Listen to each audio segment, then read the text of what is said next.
Merhaba arkadaşlar, PES Sevenler Birliği kanalına hoş geldiniz. Futbol 2024'te gündemdeki konularla karşınızdayım arkadaşlar. Gelenler ve gelecekler neler, bu videomuzda onlara bakacağız. Geçtiğimiz Perşembe günü sürpriz bir şekilde dev bir kampanya başladı. 700 milyon indirmeyle alakalı Konami kampanyaya getirdi. Lionel Messi kampanyanın hediyeleri de verildi. Üstüne bu geldi, oyun da çökmüştü. Perşembe giren oldu, giremeyen oldu. Perşembe gününden itibaren hediyeler verilmeye başlandı. Bu kampanya 1 Şubat tarihine kadar devam edecek. Daha verilecek hediyeler var. Peki neler verildi, neler verilecek? Onlara baktığımızda güçlendiricili Player of the Week futbolculara 3 tane hediye edilecek dendi. Bir tanesi verildi. Oyuna girdiğimizde almıştık. Almadıysak oyuna girip Rüdiger'i alabiliriz. Hemen önümüzdeki Perşembe ve haftaya Perşembe yine birer tane Player of the Week futbolculara hediye edilecek. Her gün epiklerden bir tane ücretsiz açma hakkı veriliyor. Hedeflerde 210 futbol parası, 3 beceri antrenörü, 100.000 DP, 200.000 GP kazanacağımız hedefler var. Etkinliklerden kazanacağımız 180.000 antrenör puanı, 210.000 GP, 90.000 antrenör puanı, 3 tane beceri antrenörü. Toplamda bu kampanyadan 700 milyon indirme ile alakalı kampanyadan kazanacaklarımız bunlar. Yanında bir de Asya Kupası ile alakalı da çok fazla bedava açma hakkı verildi. Ancak orada Japonya milli takımının paketi çok güzel arkadaşlar. Orada 98, 97, 96 seviyeli çok fazla 5 yıldızlı futbolcu var. Yanında Güney Kore, Son var, Kim Min-jae var. Ama Japonya paketi genel anlamıyla bakıldığında çok yüksek seviyeli oyunculardan oluşuyor. Güney Kore'de de 2 tane süperstar futbolcu bulunmakta. Devam ettiğimizde bu futbolcu Rüdiger güçlendiricili Player of the Week kart herkese hediye edildi. Aynı bunun gibi arkadaşlar güçlendiricili yine 2 tane Player of the Week herkese verilecek ama isimler bilinmiyor. Konami'nin bir paylaşımı var bu güçlendiricili Player of the Week oyuncularıyla alakalı. Bunlar ilk defa Perşembe günü geldi. Player of the Week paketinde de var, Rüdiger'de de var. Player of the Week futbolcularındaki güçlendirici diğerlerinden farklı. Epic'lerde, Showtime'larda da güçlendirici var ama Player of the Week'tekiler her zaman çalışmıyor. Oyuncunun form durumu A ise güçlendirici en iyi şekilde çalışmakta, oyuncuyu maksimum gücüne çıkarıyor. Alexander Arnold'u paylaştı Konami. Dedi ki 96'lık bir Arnold A formundaysa 98'e çıkıyor güçlendiricisiyle birlikte. Diyelim ki Arnold A formunda değil o hafta, B formunda. O zaman güçlendirici çalışıyor ama en iyi haliyle çalışmıyor. Birazcık oyuncunun gücünü arttırıyor. 96'dan 97'ye çıkmakta. Yani bu güçlendiriciden tam olarak verim alabilmek için oyuncunun form durumunun A olması lazım. C ise diğer durumlarda güçlendirici devreye girmiyor. Player of the Week güçlendiricisi diğerlerinden bu konuda farklı arkadaşlar. 700 milyon indirmeyle alakalı da her gün bir tane bu paketten ücretsiz açma hakkı veriliyor. Toplamda 21 tane. Her gün oyuna giriş yapmak lazım. Bazı arkadaşlarımız veri aktarım hakkını doldurduğuyla alakalı yorumlarda yazmıştı. Veri aktarım hakkını eğer doldurduysak ayın birinde 10 tane yine Konami veri aktarma hakkı verir. Hesaplar arası geçiş yapma hakkı. Ve bu kampanya o zaman bitmiş oluyor arkadaşlar. Yani veri aktarım hakkını doldurmamak lazım. Çok dikkatli davranmak lazım. Android cihaz kullanıyorsak tek bir telefondan 2 hesabı kontrol edebiliriz. Bu mesela multiple account uygulaması, parallel space uygulamasıyla bunu yapabiliriz. Ya da telefonumuz Poco, Xiaomi, Redmi gibi markaları ise çift uygulama, hatta çift alan özelliği var arkadaşlar. Telefonu ikiye bölüp iki farklı kullanıcı gibi bilgisayarda oluşturulur ya. Onun gibi Xiaomi'de, Redmi'de, Poco marka telefonlarda yapabiliyoruz. Telefonda 2 tane alan oluşturulur. 2 tane futbol uygulamasını da yükleyebilirsiniz. Sadece tuş kilidini değiştirerek o 3 marka telefonda 2 farklı alanı kullanabiliyorsunuz. Farklı bir zamanda yine detaylı bir video çekmeye çalışırım onunla alakalı arkadaşlar. Bu kampanya 1 Şubat'a kadar devam ediyor. 700 milyon indirmeyle alakalı da 5000 futbol puanı hediyesi var. Mağazaya da Bayern Münih'ten bir futbolcu eklendi. Haftalardır diyorduk ki arkadaşlar Bayern Münih ile alakalı bir durum olacaktır. Mağazaya oyuncu ve Epic paketinin gelmesi bekleniyor. Mağazaya geldi. Oyuncular da yarın gelecek. Bayern Münih turnuvası da yarın başlayacak. Ayrıca 5000 futbol puanı almadıysanız alabilirsiniz. Yanında da bir de 3000 futbol puanı da veriliyor haftalar önce, hatta aylar önce verilmeye başlanmıştı. 3000 futbol puanını da almadıysanız bugün son süresi arkadaşlar. Akşama kadar süresi var. Aldıysanız tabi bir daha vermez ama eğer almadıysanız belki oyuna yeni başlamış da olabilirsiniz. 3000 eFootball puanını eFootball Point, hemen adresi göstereyim. Sol yukarı tarafta ya da oyundan da giriş yapabiliriz. eFootball mağazası bölümünde sağ yukarıdaki point'e tıkladığımızda yine bizi buraya atıyor. Ya da Google'a efootball-point.konami.net yazarsak bu sayfada Earn Points'e puan kazan bölümüne tıkladığımızda 2 tane mesaj var. Her ikisinden de eFootball puanı verilmekte. Almadıysak ikisini de alabiliriz. 3000'in bugün son süresi, 5000'in daha 1 Şubat'a kadar süresi bulunuyor. Perşembe günü yeni kiralık oyuncular eklendi ve en yüksek seviyeli isim Ruben Dias, Courtois var, Van Dijk var, önemli bazı isimler var, Osimhen var. Önümüzdeki Perşembe bakalım hangi Showtime ya da Epic futbolcu eklenecek. Perşembe gelen Player of the Week'te ilk defa güçlendiricileri gördük arkadaşlar. Muhammed Salah mesela güçlendiricili. Maksimum seviyelere baktığımızda eFootball Tribe Twitter sayfası böyle bir paylaşım yaptı. Çok güzel bir paylaşım. Rüdiger hediye edilen futbolcu. Ona bakmayalım. Diğerlerine baktığımızda Player of the Week futbolcuları. Güçlendiricisiyle birlikte Muhammed Salah 99 seviyeye kadar çıkıyor. Cengiz Ünder'de de güçlendirici var 97 ve göbek futbolcusu Ivan Martin 91 seviye. Normalde çok düşük. Güçlendiriciyle birlikte 96'ya kadar çıkmakta. Diaby ofansif orta saha kartıyla geldi. Rodri var 99. Hernandez stoper pozisyonunda geldi. Sol bekte de oynayabilir. Abdülkerim Bardakçı 92 seviye.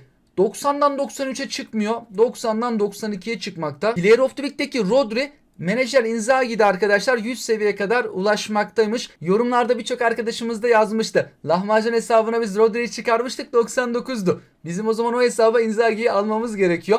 Bugün biteceklere baktığımızda İtalya etkinliklerinin bugün son günü arkadaşlar. İtalya Ligi Epic paket vardı. Bu paketin de bugün son günü. Yarına geçecek olursak yarın bizleri neler bekliyor? Bayern Münih etkinliği var. Bir turnuvası başlayacak. Pazartesi klasik etkinlikleri gelecek. Bayern Münih Epic paketi oyuncuları geliyor ve İngiltere Ligi orta saha Epic paketi gelecek. Aslında yarın da bayağı hareketli bir gün bizleri bekliyor. Geçtiğimiz ay Barcelona ile alakalı oyun içerisinde bir turnuva olmuştu ya arkadaşlar.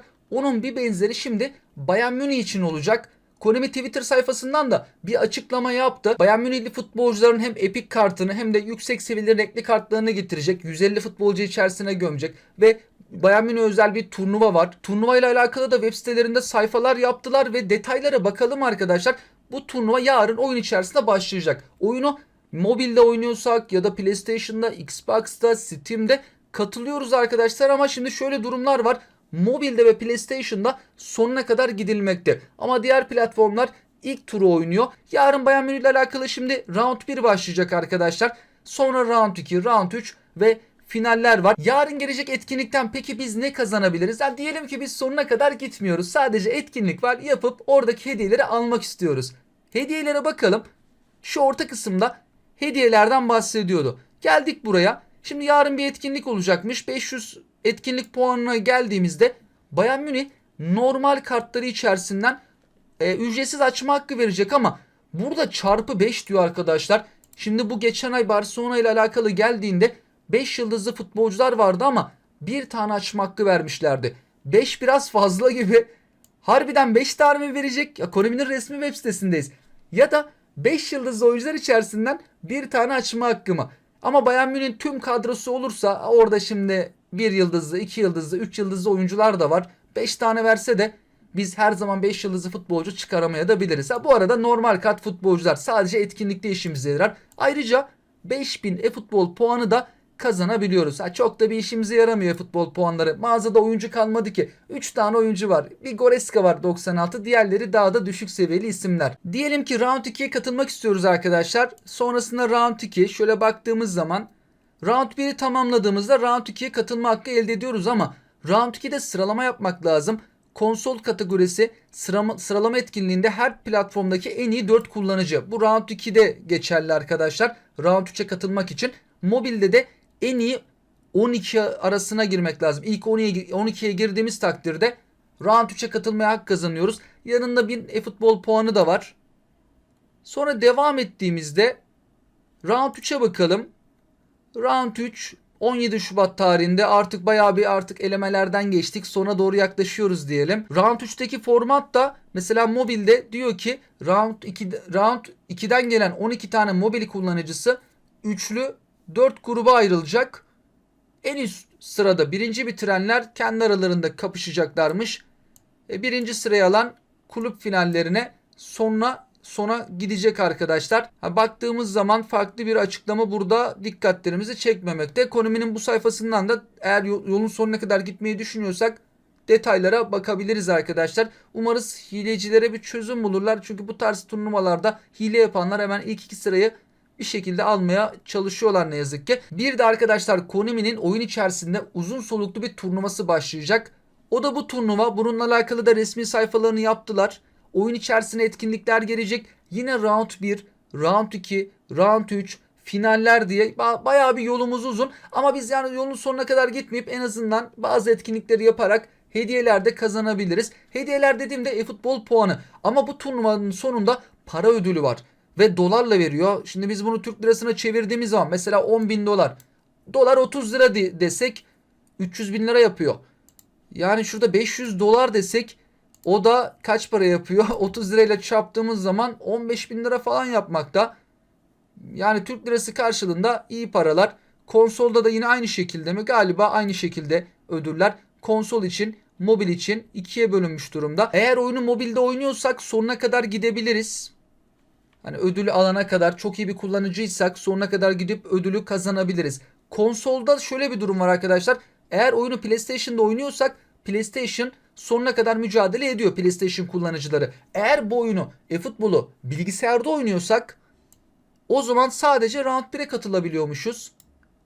Yani PlayStation kullanıcıları şuradaki kısımda yani sonuna kadar gidebilir. Mobilde herhangi bir sıkıntı yok. Mobilde round 1, round 2, round 3 elemeleri geçe geçe sonuna kadar gidebiliyoruz arkadaşlar. Ha diyelim ki biz sonuna kadar gitmeyeceğiz.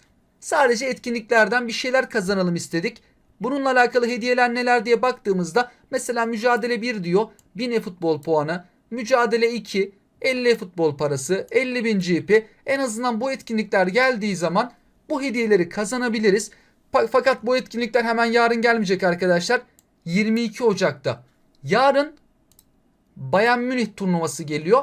Bu diğer Open'lı turnuva ise 22 Ocak tarihinde başlayacak. Ocak ayı turnuvalar başlıyor. Ben geldiği zaman da neler yapmamız gerekiyor? Ne tür hediyeler veriyorlar? Onlarla ilgili yine detayları sizlerle paylaşmaya çalışacağım. Yarın hem Bayern Münih etkinliği geliyor hem de Bayern Münih Epic paketi geliyor. Epic olarak da Kimmich olacak. Alphonso Davies, Musiala. Seviyeler paylaşılmadı arkadaşlar ama 101 ve üstünde bekleniyor. Mesela tahminler Kimmich'in 102 olacağı, Alphonso Davies ve Musiala'nın 101 seviye olacağı yönünde. Yani tahmin resmi olarak yarın öğreneceğiz. Bayern Münih epiklerinin dışında pakette olacak diğer Bayern Münihli futbolculara baktığımızda kaleci Neuer, Upamecano, Harry Kane, De Ligt bunlar çok yüksek seviyeli olacaktır. 98-99 sürpriz olup acaba herhangi bir 100 olur mu?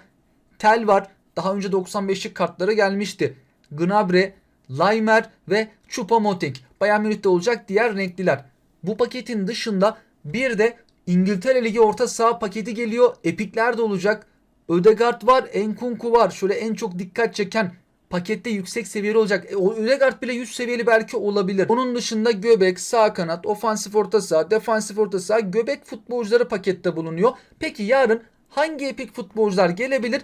Beklenen epikler bunlar arkadaşlar. Fakat hani resmi olarak kesin olarak bunlar gelir diyemeyiz. Büyük ihtimalle bu 3 epik futbolcu yarın gelecek gibi. Robson 10 numara oyun tarzına sahip. Rakip ceza sahasına koşu yapmayı sever. Lampard var. Büyük ihtimalle bu üçü içerisinde en yüksek seviyeli olacak isim Lampard olacaktır. Bu kartın da oyun tarzı tam orta saha. İki yönlü gider gelir. Arsenal takımının defansif orta sahası Petit. Yarın beklenen üçlü bunlar arkadaşlar. Ha bir de Kagawa var mesela. O da ofansif orta saha. Kagawa'nın bu kartı da hiç gelmedi. Acaba Konami sürpriz yapıp şu üçlüden birini çıkarıp Kagawa'yı dahil eder mi? Yani çıkarırsa Petit'i çıkarsa bari. Diğerlerini çıkarmasa derdim ben şahsen. Sizler de bu dörtlüden hangi üçlüyü görmek isterdiniz arkadaşlar? Yorum yazarak bizlerle paylaşabilirsiniz. Bayern Münih gelecek dedik ama Rummenigge'yi getirmedi Konami. Beckenbauer vefat etti. Rummenigge gibi bir efsane de mesela uzun süredir bekleniyor. Bayern Münih geliyor ama o iki önemli isim ne yazık ki gelmiyor. Asya Kupası hediyelerinden bir tanesi de bu 3 epik futbolcuydu. Seviyeleri de bunlar arkadaşlar. Santrafor 96, ofansif orta saha 95, sol bek 92 seviyeye kadar ulaşmakta. Güçlendirici ile birlikte çıkabildikleri seviyeler bunlar. Bir de mobilde haftanın dikkat çeken dizilişlerine bakacak olursak santraforsuz diziliş var. 4-2-4 diyemeyiz ama 4-2-2-2 dizilişi Tayland liginde yani bu Rach'la başlayan takım bu dizilişi kullanmakta arkadaşlar. İsterseniz alıp bir oyun planı listenize kaydedebilirsiniz. Her zaman gelmiyor, nadir gelen dizilişlerden birisi. Sağ açık ve sol açığı istersek GF olarak kullanabiliriz. İspanya'da Real Madrid takımı oyundaki adıyla Madrid Chamartin B takımı 4-2-2-2 dizilişini kullanmakta. İspanya 2. liginde Levante haftalardır bu dizilişi kullanıyor. Bu dizilişi kullanan tek takım arkadaşlar. 4-3-1-2'nin kanatlı versiyonu. Haftanın dikkat çeken farklı dizilişleri bunlardı. Diğer dizilişler, oyunda olan dizilişler var. 4-2-4 yine uzun süredir gelmedi. 3 ofansif orta sahalı, dörtlü savunmalı diziliş de yok. Yorumlarda bir arkadaşımız yazmıştı. 3 stoperli mesela Irak milli takımı var ama dörtlü savunmalı 3 ofansif orta saha diziliş de haftalardır gelmiyor. Bu haftanın dikkat çeken, gelen, gelecekler, tüm gelişmeler bunlardı arkadaşlar. Perşembe gününün gündemini çarşamba günü ele alır değerlendiririz. Bu videomuzda yer vermedim ama perşembe günü de birçok önemli paketin süresi bitecek. Tüm bunlarla alakalı yorum ve görüşlerinizi bizlerle paylaşabilirsiniz. Hoşçakalın.